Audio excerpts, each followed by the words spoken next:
Uh,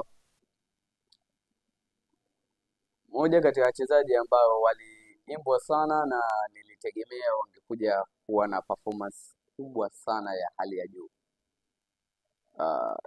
ni Budo Mutale. Mutale amekuja kuwaka last ending, yani wenyewe wanasema, yani katika tukiwa tunaongelea football ndani ya dakika 90, yani Budo Mutale ameanza kuwaka dakika ya 70, yani zimebakia dakika 20 kuelekea mpira kuisha, ndo Budo Mutale anaanza kuwaka. So maybe naweza nikatry kusema kwamba alikuwa anajitafuta, alikuwa anatafuta au kocha alikuwa hajajua jinsi gani ya kumchezesha ili aweze kupata kile ambacho anakiprovide sasa hivi, lakini na hakika kama wakiweza kumwacha anaweza akaonyesha kikubwa zaidi ya alivyoonyesha dakika hizi za jioni. Lakini pia what a performance huwa ni moja kati ya wachezaji wazuri kabisa. Licha ya alikuwa anaimbwa takia mwanzo, ni moja kati ya wachezaji wenye performance nzuri. Sawa, Valentino Uma sijaona mimi, kwa upande wangu mimi sijaona kile ambacho kama alivyokuwa akiimbwa. Until right now sijaona kile ambacho kinachohitajika, yani kwamba light kama anahitajika kugewa chance tena nyingine ili aonyeshe zaidi. That's right, lakini Debra Fernandez Mavambo, mzee Saidi mwenyewe anamuita hivyo Mavambo, yeah. Debra Fernandez Mavambo, kuna baadhi ya mechi alikuwa akionyesha vizuri, kuna baadhi ya mechi alikuwa haonyeshi vizuri. Ndio tabia ya mchezaji hatu produce kila siku kitu kile kile. Unaweza ukaona Elie Mpanzu amekuwa akiokoa Jahazi Simba Sports Club kati ya mechi nyingi, mechi ya robo finali, kuna baadhi ya mechi alikuwa anaziamua yeye, unaweza ukaona. Lakini hata kwenye mechi za ligi kuna baadhi ya mechi unaona kabisa Mpanzu anaziamua, lakini on final ameenda kuamua Budo Mutale. So unaweza ukaona ni some changes, lakini ni some changes of environment au ni siku, unaweza ukasema hivyo. So wachezaji wa kuweza kuachwa na wachezaji wa kuweza kubaki katika timu, only coach Fadlu ndo anawajua, ndugu mwandishi. So yeye ndo atakayeamua. Sisi ni kama mashabiki wa soka tu tunaishia kusema yule hajaonyesha performance nzuri, yule on training yeye ndo anawaona peke yake. So sisi tunakuja kuwaona tayari washatrainiwa. Kwa kuja kuachwa yupi amefanya vizuri ya nini. Mpira ni mchezo wa wazi, wanaonekana wachezaji.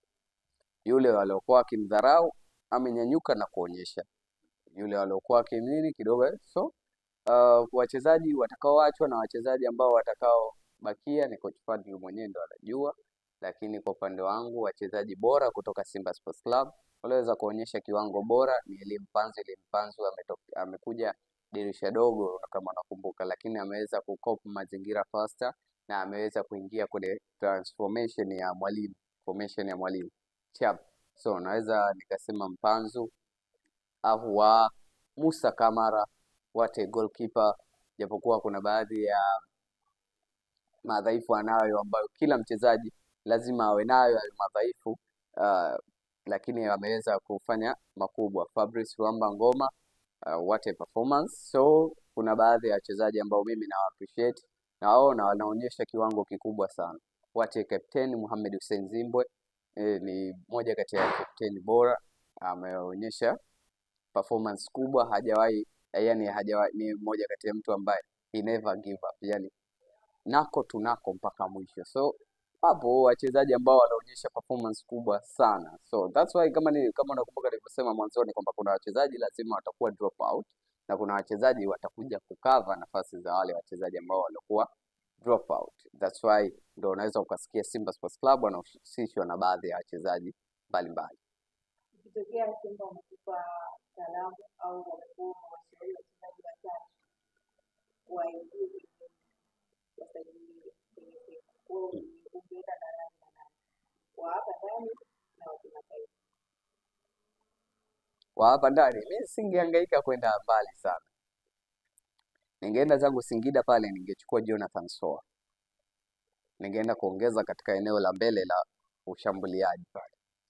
Lakini pia ningeenda kumchukua mtu ambaye angekuja kumsaidia Ahoua. Ningeenda kumchukua Festus Salum, Fei Toto. Ningeenda Azam pale nikamchukua, nikamleta pale. Lakini pale pale Azam ningeweza kuondoka pia na Akaminko. Ningeweza kumchukua nikarudi naye tena huko. Kwa sababu kama unakumbuka, remember Simba Sports Club na Azam wana business nzuri sana kwenye masuala ya biashara ya wachezaji. Kuna kipindi fulani waliweza kuchukua Boko, Manula,